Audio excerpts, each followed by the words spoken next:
This is the Steam Deck. It's Valve's solution to the console conundrum.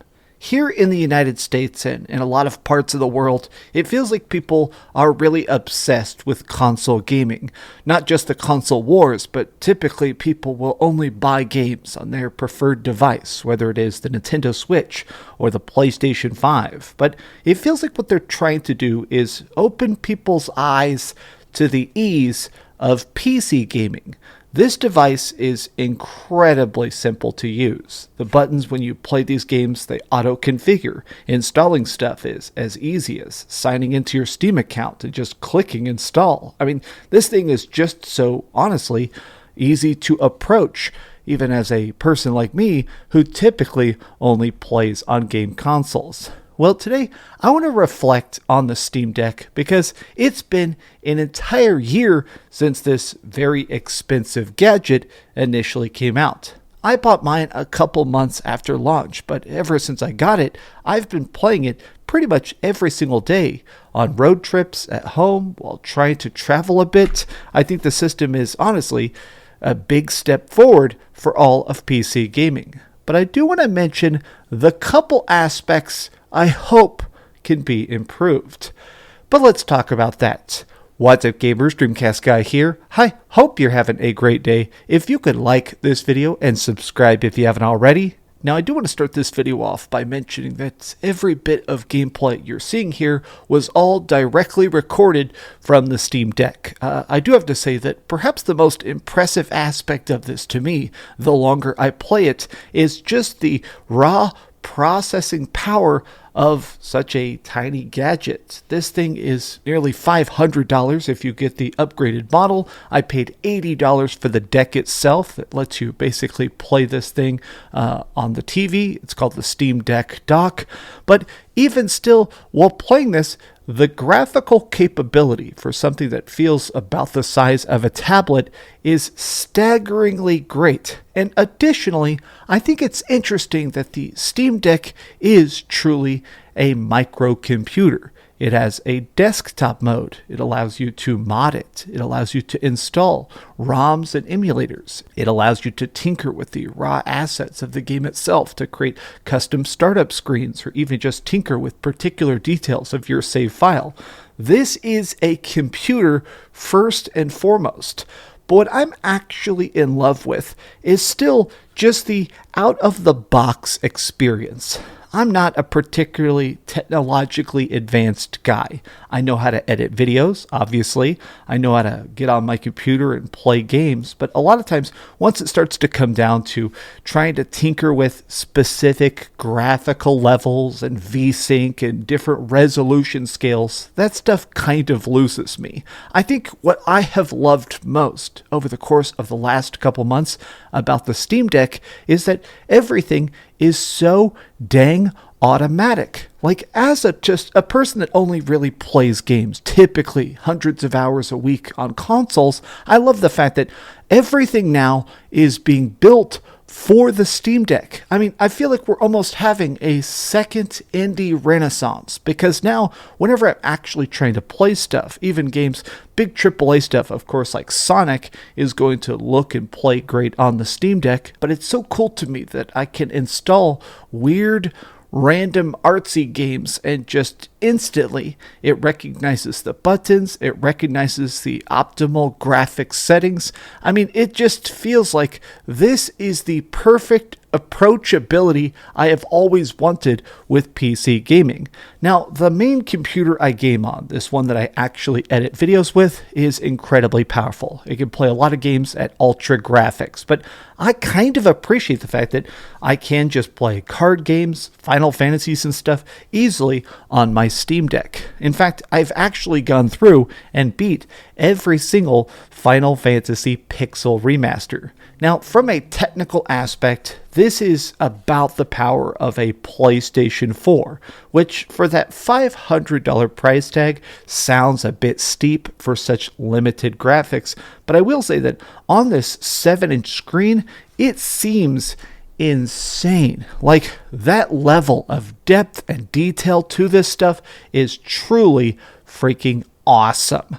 I will say additionally, I think I'm kind of finding that addictive loop to Steam gameplay that people have been telling me about for the last 10 years. I know there's that big meme about, oh, I have so many untouched games in my Steam library. I think part of that comes down to the fact that it's really cool now to browse the Steam shop and see a random game for $2 or $3 and you buy it and it ends up being fantastic. Like this one I've been addicted to is called 20 Minutes to Dawn. It's a super basic game. You basically have a shoot button, but you keep getting random bonuses that increase like your damage, your blowback. You can get a tiny shield that absorbs your hit. It's a very simplistic experience. It's not extremely advanced, but I have racked up so many hours playing this on my Steam Deck.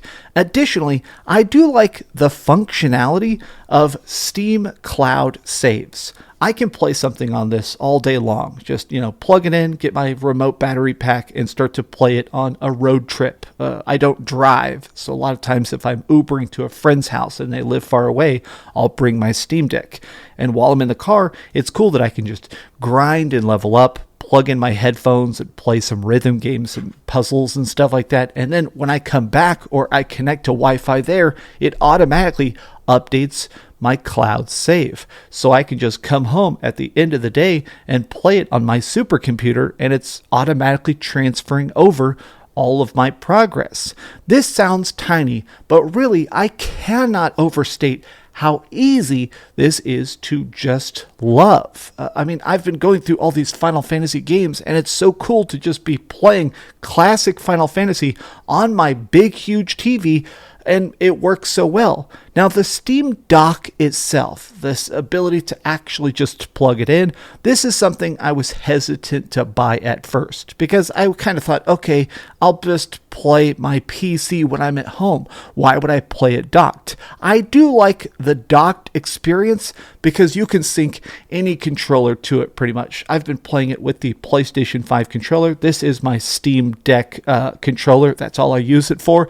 I do love that I can straight up just have a system that is set up to the TV like any other console, and as soon as I turn it on, I can turn on a controller and start to resume my save file in something like Spider-Man, or go back to Darkest Dungeon, or whatever, and all of it works so great. I do think there is some aspects I wish they could do a bit better with. Now, the main ones that come to mind is that as much as I like the easy accessibility of syncing controllers to this, I did occasionally run into these problems. Pretty frequently, in fact. I'd say probably 10% of the games I'd play didn't fully understand the controllers I was trying to sync. I'd be trying to play Black Mesa, which is like a remake of the original Half-Life, and it would just try and treat my controller like a mouse, and I'd be spinning so fast I couldn't even aim. It kept shutting off my flashlight. I guess it kept registering like I was pressing the flashlight button on a keyboard. Even while recording randomly, I was just trying to film some Streets of Rage gameplay, and randomly the controller became player 1 and player 2, and I couldn't figure out how to tell it not to be player 2. There is just strange controller issues that pop up quite a bit. I'm sure somebody in the comments is going, okay, well, just check the options every single time. Just make sure you manually configure every device. And I think that's a fair point, but I wish that we didn't have to do that. I wish that it does feel like 95% of games are extremely easy to just tap, play. It's going to recognize your buttons. Everything works great. It's just annoying for that, 5% that seem to instantly break for seemingly no reason. Now, the next thing I do want to talk about is, honestly, the thing is kind of big and clunky. I guess this has become a bit of an issue the longer I have it, because as much as I enjoy playing this in the car, on a plane, or of course on my TV here at home, it's not really a portable gadget in the way that my Nintendo Switch has become, or a lot of my classic Game Boys. I'm very actually obsessed with these original Game Boys. I have these 3D printed carrying cases and stuff.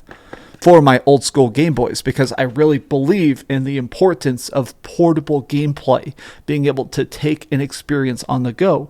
And this thing is so freaking beefy, it doesn't really feel portable, even though that's what it's supposed to be. I mean, look at this thing. It's monstrous, and if you're playing a big AAA expensive game, the battery life can be as low as 2 hours.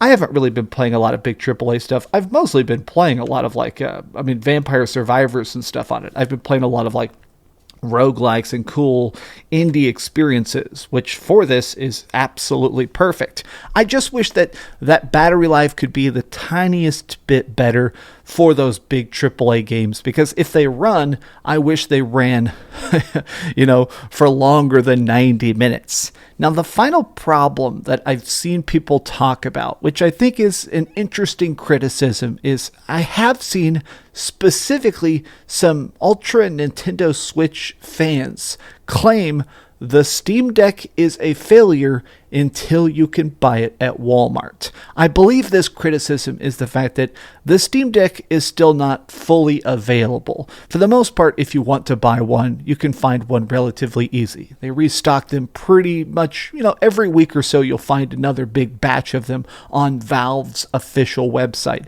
including decks, docks, if you're trying to buy the carrying case. I mean, it's a good bundle. But I have seen some people that it can't ever hit that full ubiquitous number. It can't sell 10 million Steam Decks because it's never going to be on store shelves in the typical sense. I guess as it stands, I am happy with the supply and the demand being met. I still think the Steam Deck is a system that is trying to appeal to existing PC gamers looking for a handheld device. It seems like even PlayStation has started to take this thing more seriously, as Sony has started to put more games, more of their obviously games like Returnal, God of War, Spider-Man, everything on the Steam Deck. It does feel like, in a way, they are treating this as their own PlayStation Vita 2.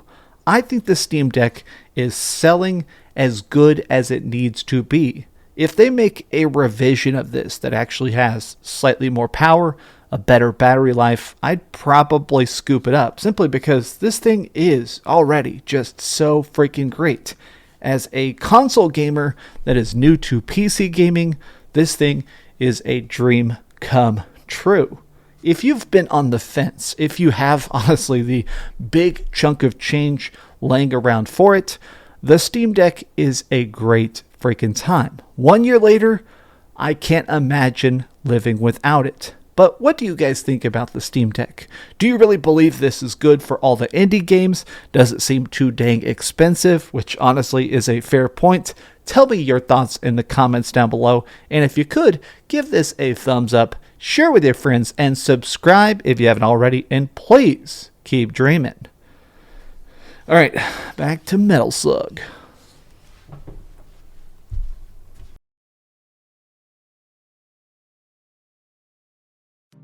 Thanks so much for watching that video. If you want to see something else, you can always click this link to see what I put up last, or, subscribe and see what's coming up next. Also, I promise that whatever I do, it'll try not to suck.